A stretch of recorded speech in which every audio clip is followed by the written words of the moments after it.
Hello guys, welcome to IAS point. This is Aditi Pandey. तो आज हम लोग स्टार्ट करने वाले हैं हमारा न्यू चैप्टर। तो हमारे न्यू चैप्टर का नाम क्या है? संस्कृतियों का टकराव। इससे पहले हमने देखा था कि परंपराओं में किस तरीके से परिवर्तन आया, यानी कि बदलाव आया। और अब हम पढ़ेंगे कि संस्कृतियों में टकराव, यानी कि दो तीन संस्कृतियों के बीच आखिर किस तरह से टकराव हुआ और नई दुनिया का किस तरह से विस्तार हुआ। तो आइए जानते हैं। कैरेबियन द्वीप समूह और ब्राज़ील के जन समुदाय। अब देखिए, टकराव किसी संस्कृति के बीच आया, इसका तो सीधा सा मतलब यही है ना कि वहाँ पे कई तरह के लोग होंगे, यानी कि भिन्न भिन्न प्रकार के लोग होंगे, उनकी संस्कृतियाँ अलग होंगी। जैसे कि मान लीजिए जो अरावक के लोग हैं वहाँ पे वो सोने के गहने पहनते थे, ठीक है, लेकिन यूरोपीय जो थे वो सोने के गहनों को उतना महत्व नहीं देते थे तथा वो कांच व मनके इत्यादि को काफ़ी ज़्यादा महत्व देते थे। मनके यानी कि मोतियाँ होती हैं, उन्हें मनके कहा जाता है, ठीक है। तो वो मनके की ज्वेलरीज़ को पहनना प्रेफर करते थे, उसमें खुश होते थे।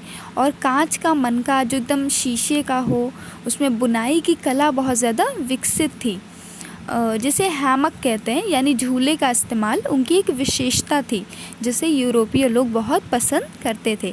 तो कुछ इस प्रकार की संस्कृतियाँ थी कि किसी को सोना पसंद है, किसी को नहीं पसंद है। अगर राजनीति या फिर देश में ही बात की जाए तो कई सारे मनमुटावों में टकरार होता है, आपने देखा ही होगा। कोई किसी पॉलिटिकल पार्टी को सपोर्ट कर रहा है तो कोई किसी पॉलिटिकल पार्टी के साथ है, तो उन दोनों के बीच हमेशा ही टकराव रहेगा कि नहीं मेरी पॉलिटिकल पार्टी सही है, तो वो कहेंगे नहीं हमारी पॉलिटिकल पार्टी अच्छी है। आगे चलते हैं। एज़टेक जन। 12वीं शताब्दी में एज़टेक लोग उत्तर से आकर मेक्सिको की मध्यवर्ती घाटियों में बस गए थे। घाटी का यह नाम उनके मैक्सिली नामक देवता के नाम पे ही पड़ा था। एज़टेक साम्राज्य श्रेणीबद्ध था। अभिजात वर्ग के लोग तथा मतलब हर वर्ग के लोग इसमें शामिल थे और उन्हें उनके पदानुसार, उनके वो जिस भी समुदाय में थे उनके समुदाय अनुसार उन्हें प्रतिनिधियाँ प्राप्त थी। प्रतिभाशाली शिल्पियों और यानी कि आर्ट्स में भी उनका काफ़ी ज़्यादा इंटरेस्ट था, इनका भी काफ़ी ज़्यादा विकास था, ठीक है। तथा चिनप्पा आदि चीज़ें ये क्या होती हैं? जो सरकंडे हैं ना, बहुत सी चटाइयाँ उनकी बुनकर इन्हें मिट्टी तथा पत्तों से ढककर ये मेक्सिको की झील में कृत्रिम टापू बनाते थे, जिन्हें क्या कहते थे? चिनाम्पा कहते थे। तो आप इसे याद रखिएगा, ये पूछा जा सकता है कि चिनाम्पा आखिर है क्या, ठीक है। एज़टेक राजधानी टेक्नोकिटलान, ठीक है, टेक्नोकिटलान का निर्माण, ये एक राजधानी है। 1325 ईस्वी में इसका निर्माण हुआ। ये एज़टेक की राजधानी थी, तो आप इसे भी एक पॉइंट वाइज में नोट कर सकते हैं। एज़टेक लोग मतलब सबसे ज़्यादा उनका शिक्षा पे ध्यान रहता था कि जो बच्चे हैं वो स्कूल ज़रूर से जाएं, भले ही कला में उतनी रुचि उनकी न हो चलेगा, लेकिन school is essential, education is important. Maya लोग। मेक्सिको की माया संस्कृति ने 11वीं व 14वीं शताब्दी के दौरान उल्लेखनीय उन्नति की, यानी इस संस्कृति का काफ़ी ज़्यादा विकास हुआ।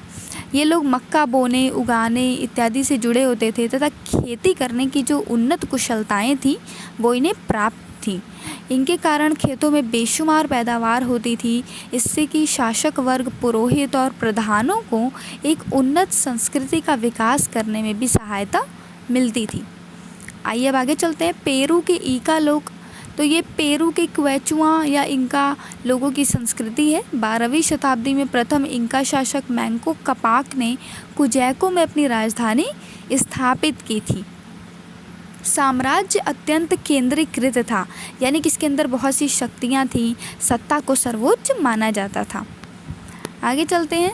यूरोप वासियों की खोज यात्राएं। जैसे कि आप जानते हैं कि यूरोपवासी अक्सर यात्राओं पे निकल जाते थे और वो नए नए देशों को खोजते थे, कई जहाज़ों से पार करके अटलांटिक सागर को जहाज़ों द्वारा पार करते थे तथा नए नए चीज़ों का खोज करते थे। जैसे 15वीं शताब्दी में जाकर भी उन्होंने काफ़ी सारे खोज किए, बहुत सी समुद्र यात्राएं की और दूसरे बड़े जहाज़ों का निर्माण भी होने लगा, क्योंकि अब किसी को अपनी वर्क एफिशिएंसी को बढ़ाना है तो ऑब्वियस सी बात है अपनी जो फैसिलिटीज़ हैं उन्हें भी इंक्रीज़ करना होगा। हमारा मतलब है अगर आपको अपनी नॉलेज को बढ़ाना है तो आपको ढेर सारी बुक्स पढ़नी होंगी ना। अगर आप सोचें कि सिर्फ एक बुक पढ़ लेने से, मान लीजिए हम ज्योग्राफी की बात कर लेते हैं, अगर आप सोचें कि सिर्फ एक बुक पढ़ लेने से सब कुछ हो जाए तो क्या पॉसिबल होगा? नहीं ना। कम से कम आपको 12th की NCERTs पढ़नी होंगी, 11th की NCERTs पढ़नी होंगी, 10th की NCERTs देखनी होंगी, फिर उसकी एक स्टैंडर्ड बुक आपको देखनी होगी, मैप अच्छे से देखना होगा। मैप भी कई तरह के हैं, उसमें हर चीज़ को आपको अच्छे से जानना होगा कि कुछ इंपॉर्टेंट साइट्स कहाँ से हैं, तो ही आपको उसके बारे में नॉलेज मिलेगी।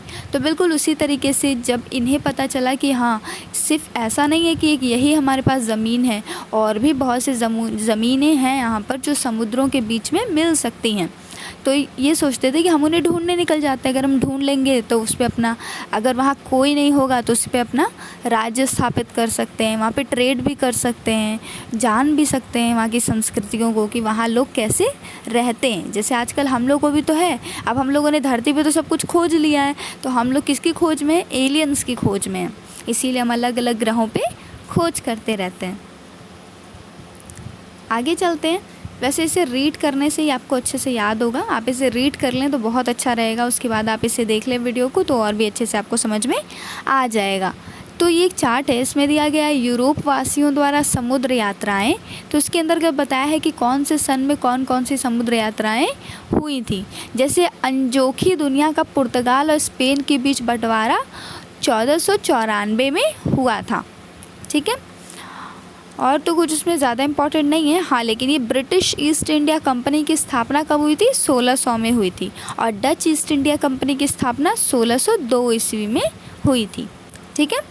अमेरिका में स्पेन के साम्राज्य की स्थापना, स्पेनी साम्राज्य का जो विस्तार था वो काफ़ी होने लगा। क्यों? क्योंकि इनकी जो सैन्य शक्ति थी ना, वो काफ़ी ज़्यादा थी, और एक तो इन्हें सोने चांदी इत्यादि में, मतलब जो स्थानीय लोग थे उन्हें सोने चांदी के कारखानों में काम करना पड़ता था। विशेष बात यह थी कि प्रारंभ में खोज के बाद छोटी बस्ती बसानी थी, जिसमें रहने वाले स्पेनी लोग स्थानीय मजदूरों पर निगरानी रखते थे, तथा नए नए प्रदेश संभव हो, नए नए खोज ये लोग भी करते थे ताकि कोई नया स्थान मिल जाए। जैसे हमें एक बड़ा सा लैंड मिल गया तो हम सोचेंगे ना कि यहाँ पे नदी के पास कौन सा स्थान है जहाँ सूटेबल हो रहने के लिए, तो हम उसे ढूंढेंगे। जब सैनिक दमन और बेगार का तांडव हो रहा था, तभी महामारी की विनाश लीला ने यह मोर्चा खोल दिया। पुरानी दुनिया की बीमारियां, विशेषतः चेचक इत्यादि ने काफ़ी कहर ढाया था। कॉर्टेस और एज़टेक लोग जो थे, ये मेक्सिको को रौंदते हुए चुटकियों में उसे जीत लिए।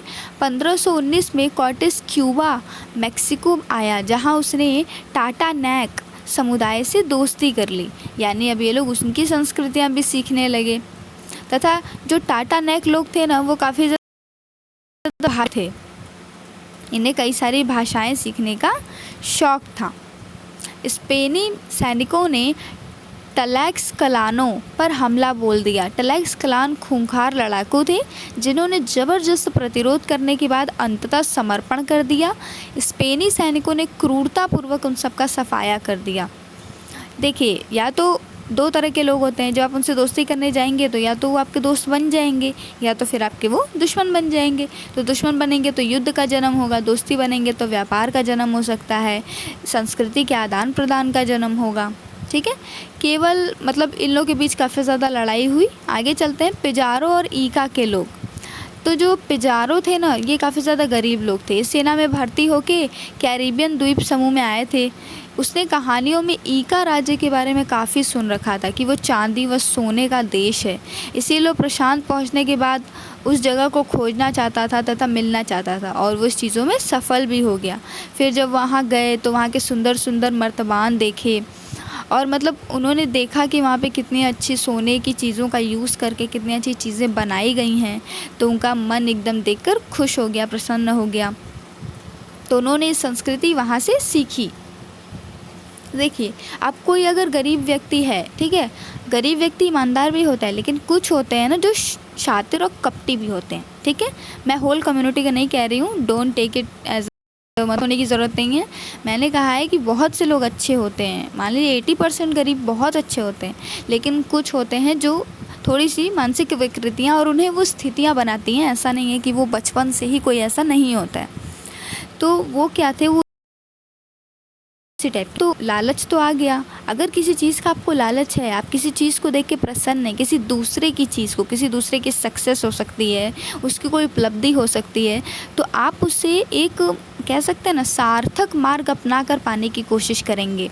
ऐसा तो नहीं है ना कि आप सोचेंगे हम उस पर कब्ज़ा कर लें, उससे उसकी वो चीज़ छीन लें। आखिर कब तक मिलेगी आपको वो चीज़ छीनने के बाद? तो बिल्कुल इन्होंने भी वही किया, युद्ध कर दिया, राजा को बंदी बना लिया तथा उनकी चीज़ें हड़प लिए। लेकिन और उस टाइम पे क्या हुआ, विद्रोह भी हो गया, लूटपाट के बाद उन पे कब्जा कर लिया। विजेताओं की क्रूरता के कारण विरोध भटक उठा, जो कि 2-3 सालों तक चलता गया। और ऊपर से महामारी चेचक भी फैली हुई थी, जिसकी वजह से कई सारे लोगों की मृत्यु हुई। कैब्राल और ब्राज़ील पर पुर्तगालियों का कब्ज़ा तो इत्तेफाक से ही हुआ था। पुर्तगाल निवासी पेड्रो अल्वारिस कैब्राल जहाज़ों पर एक शानदार जुलूस लेकर भारत के लिए रवाना हुआ और समुद्रों से बचने के लिए उसने अफ्रीका का एक बहुत बड़ा चक्कर लगाया और फिर एक समुद्र तट पे पहुंच गया, जिसे वर्तमान में ब्राज़ील कहते हैं। पुर्तगाली जो पुर्तगाल वासी थे, वो ब्राज़ील के बजाय पश्चिमी भारत के साथ अपना व्यापार बढ़ाने के लिए उत्सुक थे, क्योंकि ब्राज़ील में उन्हें सोना मिलने की संभावना नहीं थी। और आप तो जानते ही हैं कि आपके इंडिया को क्या कहा जाता है, सोने की चिड़िया कहा जाता है, मतलब कहा जाता था। विजय, उपनिवेश और दास व्यापार। तो विजय हो गई, फिर वो लोग क्या करते थे, उपनिवेश करते